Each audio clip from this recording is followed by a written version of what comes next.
ഹനാൻ ഷാ നല്ലൊരു പാട്ടുകാരനാണ്, നല്ലൊരു കലാകാരനാണ്. പക്ഷെ അദ്ദേഹത്തോട് ഒരു എതിർപ്പും ഞങ്ങൾക്കില്ല.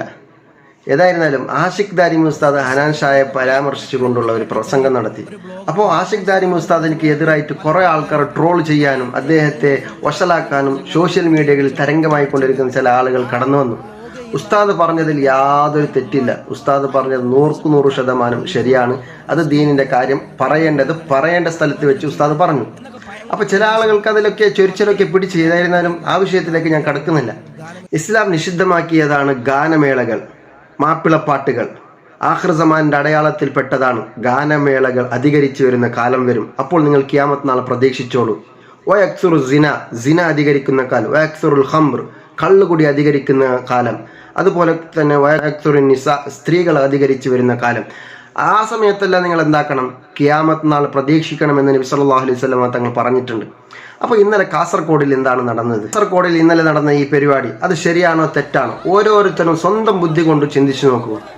കാസർഗോഡിൻ്റെ ആളുകൾ എല്ലാം നല്ല വിവരമുള്ള നല്ല ബുദ്ധിയുള്ള ആളുകളാണ്. പക്ഷെ എന്തുകൊണ്ട് ഒരു മനുഷ്യനിക്ക് വേണ്ടി ഇത്രയും നാം അധികം മെൻകെട്ട് പോയി അവിടെ പോലീസിൽ നിന്ന് അടി വാങ്ങണം? നമ്മുടെ ചുറുചുറുക്കുള്ള ചെറുപ്പക്കാരത്തികൾ റോട്ടിലൂടെ ഓടുന്നത് കാണുമ്പോൾ നമുക്ക് തന്നെ ഒരു ലജ്ജ തോന്നുകയാണ്. കാരണം നമ്മുടെ സമുദായത്തിൻ്റെ ആളുകൾ ഇത്രയ്ക്കും ഒരു അധപതിച്ചു പോയോ എന്ന് നമുക്ക് കാണുമ്പോൾ തന്നെ ലജ്ജ തോന്നുകയാണ് ഇതിനൊക്കെ കാണുമ്പോൾ. അപ്പോൾ എവിടെയും ഗാനമേളകൾ നടത്തിയിട്ടുണ്ടോ? അവിടെയെല്ലാം ഇങ്ങനെയുള്ളൊരു സംഭവം നടന്നിട്ടേ ഉണ്ടു. അത് കാരണം എന്തേ? ഇസ്ലാം വിരോധിച്ച കാര്യമാണ്. അവിടെ ബർക്കത്തുണ്ടാവില്ല, അവിടെ റഹ്മത്തിൻ്റെ മലക്ക് ഇറങ്ങി വരേയില്ല. അതുകൊണ്ട് ഇത്തരത്തിലുള്ള പരിപാടികൾ നാം ബഹിഷ്കരിക്കണം. ബഹിഷ്കരിച്ചില്ല എന്ന് വന്നാൽ നമ്മുടെ മക്കൾ നമ്മുടെ കയ്യിലേക്ക് പിടിക്കാൻ കിട്ടാത്ത മക്കളായി പോകും. വരുന്ന തലമുറകൾ എന്തും ഇസ്ലാമിൽ ചെയ്യാം, ഏതും ചെയ്യാമെന്ന് വിചാരിച്ച് ഇസ്ലാമിനൊരു വില കൽപ്പിക്കാതെ ആളുകൾ കാണുന്ന വിധത്തിൽ ആളുകൾ എന്താണോ ചെയ്യുന്നത് അതായിരിക്കും ഇസ്ലാം എന്ന് വിചാരിച്ച് അതിൻ്റെ പിന്നാലെ കൂടി നമ്മുടെ ആഖിറത്തെ നാം നഷ്ടപ്പെടുത്താൻ പോകരുത്.